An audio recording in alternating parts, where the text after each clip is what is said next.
মান কৰিবলৈ গৈ আছো আজি আমাৰ পুলিচ বিভাগত আমি যিসকলক আমি নিযুক্তি দিছো অসম আৰক্ষীৰ আনাম ৰাজ্যত নতুনকৈ গঠন কৰা আসাম কমাণ্ডো বেটেলিয়ন উপ পৰিদৰ্শক পদৰ বাবে লিখিত পৰীক্ষা পিএছটি আৰু পিইটিৰ টেষ্টৰ উপৰিও সাক্ষাৎকাৰ আৰু সাইকোমেট্ৰিক টেষ্টৰ মাজেৰে সকলো লৰা ছোৱালী আজি পৰীক্ষাত উত্তীৰ্ণ হৈ আমাৰ ইয়াত নিযুক্তি পত্ৰ লবলৈ উপস্থিত হৈছে ঠিক সেই ধৰণে আন বিভাগসমূহতো লিখিত পৰীক্ষাতে উত্তীৰ্ণ হোৱাৰ পিছত তেখেতসকলে আজি ইয়ালৈ নিযুক্তি ল'ব আহিছে আমাৰ বাবে অত্যন্ত আনন্দৰ কথা যে অসম চৰকাৰৰ বিভিন্ন ফাইলত আবদ্ধ হৈ থকা অনুকম্পামূলক নিযুক্তিও আজি আমি প্ৰায় 500তকৈ অধিক কৰিব পাৰিছো মোৰ দৃঢ় বিশ্বাস যে যিসকল লোকে নিজৰ পিতৃ মাতৃক হেৰুৱাই দুখ আৰু কষ্টৰ মাজেৰে চাকৰিৰ অপেক্ষা কৰি আছিল তেওঁলোকৰো আজি আমি চকুৰ পৰা চকুলো মুচিব পাৰিছো তাৰ বাবে মই পৰম পিতা ভগৱানক ধন্যবাদ আৰু কৃতজ্ঞতা জনাইছো আজিৰ দিনটোত আমি মনত পেলাব লাগিব যে আজিৰ পৰা 10 বছৰ আগলৈকে আমাৰ অসমত নিযুক্তিৰ ব্যৱস্থা কেনেকুৱা আছিল 2001 চনৰ পৰা অসম চৰকাৰৰ মন্ত্ৰী নতুবা বিধায়ক হিচাপে থকাৰ মোৰ সৌভাগ্য হৈছিল 2001 চনৰ আগত আমি কেনেকে নিযুক্তি পাই তাৰ বিষয়ে আমি বহুত কথা শুনিছিলো মই যেতিয়া প্ৰথমবাৰ বিধায়ক পদত আহা নাছিলো কিন্তু শাসকীয় দলৰ লগত জড়িত হৈ আছিলো 98 চনত মোক তেতিয়াৰ শিক্ষা মন্ত্ৰী ডাঙৰীয়াই কৈছিল যে তুমি জালুকবাৰী সমষ্টিৰ পৰা 30 জন লৰা ছোৱালীৰ নাম দিয়া মই বোলো নাম কিয় দিব লাগে বোলে আমি প্ৰত্যেক সমষ্টিত 30টাকৈ চাকৰি দিম জালুকবাৰী 30টা কোটাত তুমি 30 জনৰ নাম দিয়া মই 30 জনৰ নাম দিছিলো আৰু 30 জনে আজিও চাকৰি কৰি আছে লগে লগে কোনো এপইন্টমেন্টও নাই ইন্টাৰভিউ নাই লগে লগে নিযুক্তি পত্ৰ দি দিয়া হৈছিল তেতিয়া আমাৰ অসমত 40,000 চাকৰিৰ কিবা নিযুক্তি প্ৰক্ৰিয়া এটা চলি আছিল জুনে সেক্ৰেটাৰিয়েটত আহিছিলে জুনে কাৰোবাক লগ পাইছিলে তেওঁলোকে চৰকাৰী চাকৰি লাভ কৰিছিলে এনেকুৱা অৱস্থা আছিলে যে আমাৰ লখিমপুৰত এজন ইন্সপেক্টৰ অফ স্কুল আছিলে তেওঁ নদীৰেদি নাও চলাই গৈ থাকে ঘাটত যাকে লগ পাই জুনে টকা জমা দিয়ে তাকে তেওঁ চাকৰি দি দিয়ে শিৱসাগৰত এজন ইন্সপেক্টৰ অফ স্কুল আছিলে 3000টা পোষ্ট থাকিলে তেওঁ 9000টা নিযুক্তি দিয়ে আৰু লৰাবিলাকক কয় যে 4 মাহৰ দৰমহা পাবি 1 বছৰৰ দৰমহা নাপাবি অৰ্থাৎ চাকৰিৰ এখন ডাঙৰ বজাৰ আমাৰ অসমত চলি আছিল 2011 চনত আমি এটা ব্যৱস্থা লৈছিলো যে অসমত আমি শিক্ষক নিযুক্তিৰ ৰাস্তা আমি নিকা কৰিম স্বচ্ছ কৰিম আজি যেনেকে আমি নিকা আৰু স্বচ্ছ কৰিব যাওঁতে বহুত প্ৰত্যাহ্বানৰ সন্মুখীন হৈছিলো সেই সময়তো 2011-12 চনত টেটৰ জৰিয়তে শিক্ষক নিযুক্তি দিবলৈ যাওঁতে আমি বহুতো প্ৰত্যাহ্বানৰ সন্মুখীন হৈছিলো আমাৰ দলৰ ভিতৰত দলৰ বাহিৰত আনকি দিল্লীৰ পৰা সেই সময়ত জমিয়ত উলেমাৰ মাদানী সাহাব অসমলৈ আহি কেনেকে এনেকে নিযুক্তি হ'ব পাৰে তাৰ বিষয়ে আমাৰ লগত বিতৰ্কটো তেওঁ লিপ্ত হৈ পৰিছিল তেনেকুৱা এটা পৰিবেশৰ পৰা আমি প্ৰত্যাহ্বানৰ মাজেৰে যুঁজি অসমত শিক্ষক নিযুক্তিৰ প্ৰক্ৰিয়া সম্পূৰ্ণ স্বচ্ছ আৰু নিকা কৰিবলৈ সক্ষম হৈছিল আজি অসমত এনেকুৱা এটা পৰিবেশ হিমন্ত বিশ্ব শৰ্মা জীয়াই থাকক বা নাথাকক ৰনোজ পেগু জীয়াই থাকক বা নাথাকক অসমত শিক্ষক নিযুক্তিত কোনেও মেধাৰ বাহিৰত যাব নোৱাৰে এনেকুৱা এটা শৃংখলা এনেকুৱা এটা নিয়ম আমি আমাৰ ৰাজ্যখনত বান্ধি ল'বলৈ সক্ষম হৈছিল সময় বাগৰিছিল অসমৰ মই মুখ্যমন্ত্ৰীৰ দায়িত্ব পাবলৈ আৰু ৰাইজৰ আশীৰ্বাদত মুখ্যমন্ত্ৰীৰ দায়িত্ব ল'বলৈ আমাক দায়িত্ব দিয়া হৈছিল মুখ্যমন্ত্ৰীৰ দায়িত্ব ল'লে গৃহ বিভাগৰ দায়িত্ব মোৰ লগত আছিল আমি সংকল্প লৈছিলোঁ যে অসম আৰক্ষীৰ নিযুক্তি প্ৰক্ৰিয়া যি ধৰণে টেটত নিযুক্তি আমি নিকা কৰিছিলোঁ অসম আৰক্ষীৰ নিযুক্তি প্ৰক্ৰিয়াও আমি সম্পূৰ্ণ নিকা কৰিম যোৱা এবছৰ দুবছৰ আগতে সাব ইন্সপেক্টৰ পৰীক্ষা পাতোতে হোৱা খেলিমেলিৰ কথা বতৰাই আমাৰ মনত কৰবাত নহয় কৰবাত ক্ৰিয়া কৰি আছিলে যে শিক্ষকৰ পিছত এইবাৰ পুলিচৰ নিযুক্তি আমি নিকা কৰিব লাগে কাৰণ অসম চৰকাৰত আটাইতকৈ বেছি নিযুক্তি হয় শিক্ষা আৰু আৰক্ষী বিভাগত তাক বাদ দি স্বাস্থ্য বিভাগ আৰক্ষী বিভাগ শিক্ষা বিভাগ এই তিনিটাই হৈছে আটাইতকৈ নিযুক্তি পাব পৰা বিভাগ কিন্তু স্বাস্থ্য বিভাগত নিযুক্তি পাবৰ কাৰণে ডক্টৰ হ'ব লাগে নাৰ্ছ হ'ব লাগে টেকনিক্যাল কোৱালিফিকেশন লাগে কিন্তু জেনেৰেল লৰা ছোৱালীৰ কাৰণে নিযুক্তি পোৱাৰ ৰাস্তাই হৈছে শিক্ষা আৰু আৰক্ষী বিভাগ আমি সংকল্প লৈছিলোঁ যে আৰক্ষীৰ নিযুক্তিও মা গংগাৰ সাক্ষাৎ হ'ব লাগিব আৰু মা গংগাৰ দৰে আৰক্ষীৰ নিযুক্তিও পবিত্ৰ আৰু নিকা হ'ব লাগিব প্ৰথমবাৰৰ বাবে আমি 2000 এই বৰ্ষৰ 14 মেত আমি যেতিয়া নিযুক্তি দিছিলোঁ তাৰ আৰম্ভণি আছিল যে আৰক্ষীৰ নিযুক্তি প্ৰক্ৰিয়া নিকা হ'ব আজি দ্বিতীয়বাৰৰ বাবে আৰক্ষীৰ নিযুক্তি পত্ৰ নিকা হ'ল তৃতীয়বাৰ আৰু ইয়াক কোনেও কলংকময় কৰিব সাহস কৰিব নোৱাৰে কাৰণ দুটা নিযুক্তিৰ প্ৰক্ৰিয়াই আৰক্ষী বিভাগলৈ গংগা নমাই আনিলে ইয়াত আৰু এতিয়া কোনেও নিযুক্তি আৰু ভৱিষ্যতে কেতিয়াও কলংক কৰিব নোৱাৰে ই আজি প্ৰমাণ হৈ গ'ল আৰু আৰক্ষীৰ নিযুক্তি প্ৰক্ৰিয়াও শিক্ষকৰ দৰে এতিয়াৰ পৰা স্বচ্ছ হৈ থাকিব তাক মই বিশ্বাসেৰে সৈতে ক'ব খোজো আমাৰ লোকসেৱা আয়োগটো যথেষ্ট ঘাত প্ৰতিঘাতৰ মাজেৰে পাৰ হৈ গৈ বৰ্তমান লোকসেৱা আয়োগটো নিযুক্তিৰ প্ৰক্ৰিয়া এটা নিকা আৰু স্বচ্ছতাত ভৰি দিছে আজি চাকৰি লাভ কৰা ইঞ্জিনিয়াৰসকল তাৰ সাক্ষী হৈ থাকিব যে এতিয়া লোকসেৱা আয়োগত চাকৰি পাবৰ কাৰণেও আমি কাকো টকা পইচা দিব নালাগে মাত্ৰ পঢ়িব লাগে আৰু পঢ়াৰ বিকল্প আৰু একো হ'ব নোৱাৰে আমাৰ সন্মুখত তৃতীয় প্ৰত্যাহ্বান আছে যে এতিয়াৰ পৰা আমি অসম চৰকাৰৰ 3rd grade 4th grade driver পৰ্যন্ত আমি নিযুক্তিৰ প্ৰক্ৰিয়া নিকা কৰিম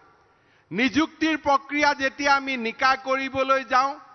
প্ৰথম সন্দেহৰ চকুৰে চোৱা আৰম্ভ কৰে গুৱাহাটীত আমাৰ কাষত থকা আশে-পাশে থকা মানুহসকলে তেওঁলোকে ভাবে যে কেনেকে নিযুক্তি প্ৰক্ৰিয়া নিকা হ'ব তাৰ মানে লুকাই লুকাই কিবা হ'ব আৰু সেই কাৰণে তেওঁলোকে চিন্তা আৰম্ভ কৰে যে কেনেকে লুকাই লুকাই হ'ব পাৰে কৰবাত যদি গম পায় যে কোনোবা লৰা পৰীক্ষা হলত পানী খাব উঠি গৈছে তাতো তেওঁলোকে দুৰ্নীতি দেখা পায় কোনোবা লৰা যদি পৰীক্ষাৰ পৰা 10 মিনিট আগত ওলাই গৈছে তাতো তেওঁলোকে দুৰ্নীতি দেখা পায় দুৰ্নীতি তেনেকে নহয় দুৰ্নীতি কোনে কৰে দুৰ্নীতি কোনে কৰিবৰ কাৰণে প্ৰেৰণা দিয়ে সেইখিনি জানিবৰ কাৰণে আমি প্ৰথমতে চিন্তা কৰিব লাগিব যে এই চৰকাৰখনে দুৰ্নীতিত বিশ্বাস কৰে নেকি যদি মই দুৰ্নীতিয়ে কৰিব খোজো তেতিয়াহলে পানী খাব উঠি যোৱা লৰাজনক লৈ দুৰ্নীতি কৰিব নালাগে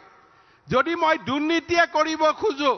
তেতিয়াহলে কোনোবা লৰা এজনক অলপ দেৰিকৈ পৰীক্ষাৰ 10 মিনিট আগত ওলাই যাবকৈ দুৰ্নীতি কৰিব নালাগে দুৰ্নীতি কৰিবলৈ ৰাস্তা বহুত খোলা থাকে কিন্তু দুৰ্নীতি কৰিবৰ কাৰণে আটাইতকৈ এটা ডাঙৰ বাধা থাকে সেইটো হৈছে মনৰ ভিতৰত লুকাই থকা মানৱতা আৰু সেই মানৱতা যদি মানুহৰ ঠিক থাকে মানুহে যদি দুখীয়া দৰিদ্ৰৰ বাবে যদি মানুহৰ হৃদয় কান্দে তেতিয়াহলে নিযুক্তিৰ প্ৰক্ৰিয়াও স্বচ্ছ হ'ব পাৰে নিযুক্তিৰ প্ৰক্ৰিয়াও নিকা হ'ব পাৰে তাক আজি অসমে প্ৰমাণ কৰিছে অসমে সমগ্ৰ ভাৰতৰ বাবে আজি ৰাস্তা দেখুৱাব পাৰিছে আজি মোৰ মনত মাজে মাজে প্ৰশ্ন হয় আমি নিযুক্তিৰ প্ৰক্ৰিয়া নিকা কৰিব খুজিছো আপোনালোকে বাধা কিয় দিয়ে ইন্টাৰনেট যদি 2 ঘণ্টা বন্ধ হৈ থাকে তাৰ কাৰণে কি সমাজখন নোহোৱা হৈ যাব নেকি অসমত কি ভূমিকম্প আহিব নেকি 2 ঘণ্টা নিযুক্তি 2 ঘণ্টা নোহোৱা হৈ থাকিলে কিছুমানে কয় মোক ইউপিএসসিৰ ক্লাছ আছিলে মোৰ 2 ঘণ্টা অমুক নহলে অমুক হয় বাবা সিনেমা হলত যেতিয়া 3 ঘণ্টা আমি সিনেমা চাই থাকো তেতিয়া কি ইন্টাৰনেট খোলা থাকে নেকি আমি যেতিয়া এতিয়া ইন্ডিয়া সাউথ আফ্ৰিকাৰ টিকেটৰ কাৰণে 1 তাৰিখে খেলা হ'ব টিকেটৰ কাৰণে কৈ আছে হেতু সময়ত কি আমি ইন্টাৰনেট খোলা থাকিম নেকি অসমৰ দুখিয়া লৰা ছোৱালীৰ কাৰণে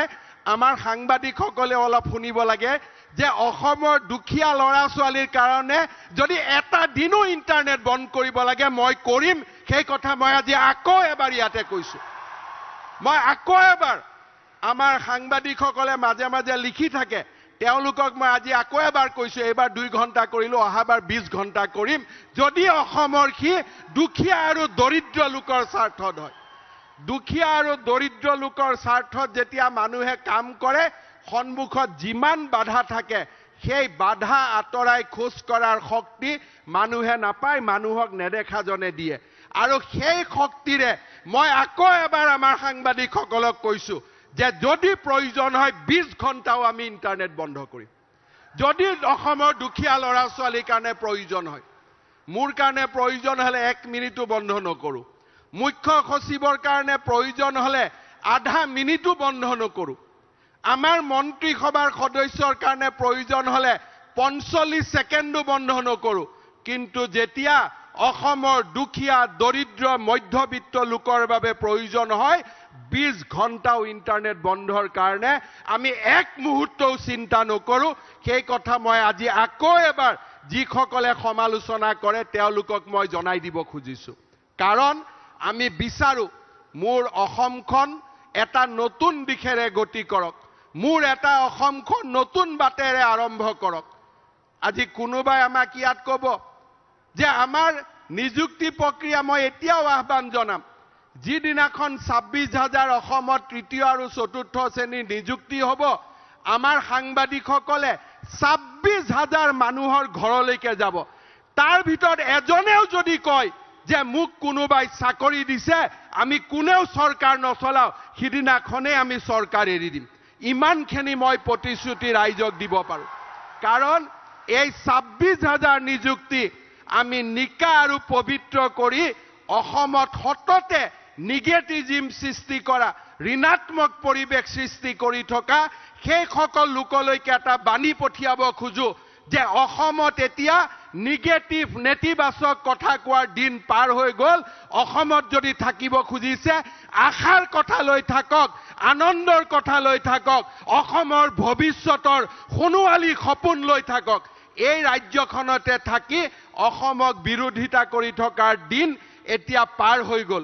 এই ৰাজ্যখনতে থাকি অসমত কেতিয়া আন্দোলন হ'ব অসমত কেতিয়া বন্ধ হ'ব কেতিয়া গণ্ডগোল হ'ব যাতে আমি 10টা কথা লিখিব পাৰো সেই দিন পাৰ হৈ গল এতিয়া অসমে বিকাশৰ পথত যাব খুজে নতুন অসমৰ ফালে যাব খুজে ভাৰতৰ ভিতৰতে সৰ্বশ্ৰেষ্ঠ ৰাজ্য হিচাপে অসমে জীয়াই থাকিব খুজে এয়া হৈছে নতুন অসমৰ বাণী মই আগতে কৈছো নিগেটিভিজমৰ এতিয়া অসমত স্থান নাই কেইদিনমান আগতে আমি ৰাজ্যৰ জনসাধাৰণক অনুৰোধ কৰিছিলো যে আপোনালোকে পঢ়ি অহা স্কুলখনত পাৰিলে এখন ফেন দিব পাৰিলে এখন চকী টেবুল দিব পাৰিলে এটা সিলিং ফেন দিব আমাক সমালোচনা কৰিলে যে চৰকাৰৰ টকা নাই চৰকাৰৰ টকা থকা নথকা কথা নহয় মোৰ পিতৃ মাতৃ মোৰ গুৰু মোৰ স্কুলখন মোৰ গুৰু গৃহ সেই গুৰু গৃহলৈ যেতিয়া মই কিবা উভতাই দিম তাক চৰকাৰৰ টকা থকা নথকাৰ লগত কথা নহয় আমাক সমালোচনাও কৰিলে কিন্তু চাওঁতে চাওঁতে কোনো সমালোচনা কোনো মানুহে নামানিলে ইমান লিখি কৰিলে মানুহে কলে তহঁতৰ লিখা তহঁতৰ জাগাত থাকক আৰু আজি আমাৰ অসমখনত আপোনালোকে জানি আচৰিত হ'ব যে আজিৰ দিনটোলৈকে মানুহে নিজে নিজে গৈ 26,811খন সিলিং ফেন মানুহে নিজে পঢ়া স্কুলখনত দান কৰি দিলে নিজে নিজে দিলে, আমি কোনেও কাৰো ঘৰত যোৱা নাই। আজি আমাৰ এই বিদ্যাঞ্জলি নামৰ অনুষ্ঠানটোৰ জৰিয়তে 30,000 ব্যক্তিয়ে নিজে পঢ়া স্কুলখনত গৈ কোনোবাই যি যেনেকে পাৰে, কোনোবাই ফিল্টাৰ এটা দিছে, কোনোবাই শিক্ষক পঢ়া চকী এখন দিছে, কোনোবাই সিলিং ফেন দিছে। মই তেতিয়া মনত চিন্তা কৰোঁ যে কেইদিনমান আগতেতো টিভিত টক শ্ব' পৰ্যন্ত হৈছিল এই অনুষ্ঠানটোৰ বিৰোধিতা কৰি, কিন্তু মানুহেতো নামানিলে, মানুহেতো আগুৱাই গ'ল। কাৰণ মানুহে জানে যে এইখন অসম এতিয়া আশাৰ অসম।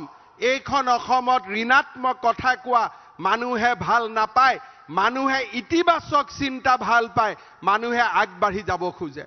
আজি যিসকলে চাকৰি পালে, মই তেওঁলোকক এটা অনুৰোধ কৰিম, আমাকতো একো দিব নালাগে আৰু দিব নালাগা থাকাটোৱে ভাল। প্ৰথম যেতিয়া আমি দৰমহা পাম, কিবা নহয় কিবা উপহাৰ প্ৰথম মোৰ দেউতা মাক দিম, হ'ব নহয়? হ'বনে নাই? কিবা নহয় কিবা এটা দেউতা মাক দিম। আৰু দ্বিতীয়তে ক'ত দিম? গাঁৱৰ নামঘৰটোত দিম।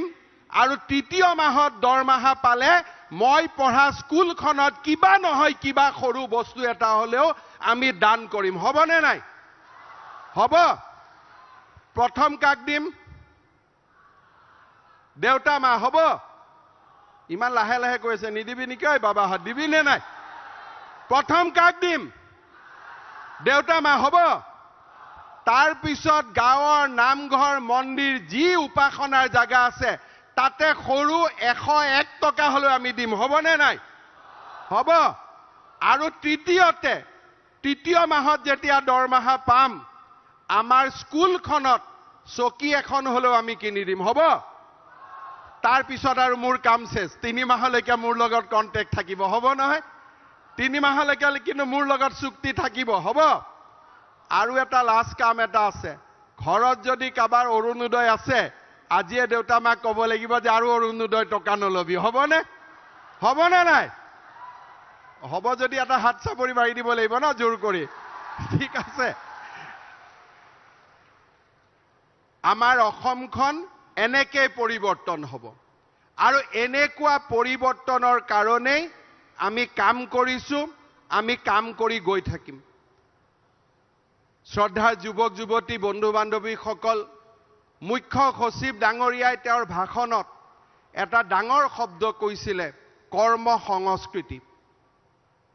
মই পুলিচৰ ল'ৰা ছোৱালীবিলাকক কম প্ৰথমতে, আজি আমি পুলিচ হ'লো, যোৱা কালিলৈকে যদি পুলিচে কোনো অপৰাধ নোহোৱাকৈ আমাক লাঠি এটা মাৰে, আমাক যদি গালি পাৰে, আমি মনটো দুখ পাওঁ নে নাপাওঁ? পাওঁ নহয়?